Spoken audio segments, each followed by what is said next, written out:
There's a saying, and I love this saying, I cannot heal what I do not acknowledge. So the first thing we have to do is we have to acknowledge what we're selling to. And we're selling to worry, stress, fear, pressure, and anxiety, all of which can be negative emotions.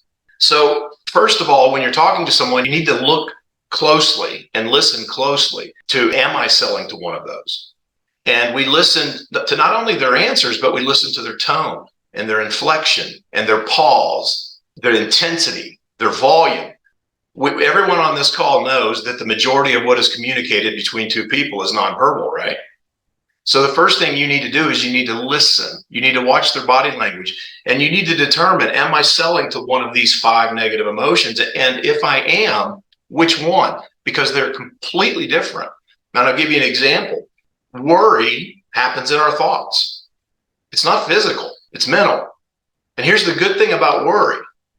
It's usually short-lived, it's temporary, and it's usually very specific.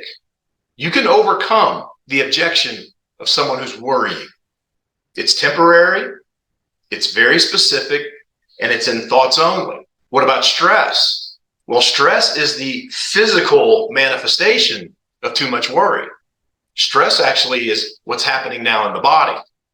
If you're talking to someone on a Zoom call about your $50,000 printer and they're biting their nails, you need to be paying attention because they're telling you something very important. They're not just worrying, they're worrying to the point now to where it's manifesting itself physically.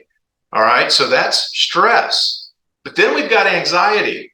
And anxiety, there's a lot of it going on right now, especially with all of the saber rattling that's going on with Russia and China and some of the other issues that are going on in the geopolitical realm. There's a lot of anxiety right now. There's more anxiety right now. I think the last time that there's been this much anxiety was like 2008. And everyone knows what the economy was like in 2008, right? So what's anxiety? Well, anxiety is when you get them both. Anxiety happens in our thoughts and in our bodies simultaneously at the same time.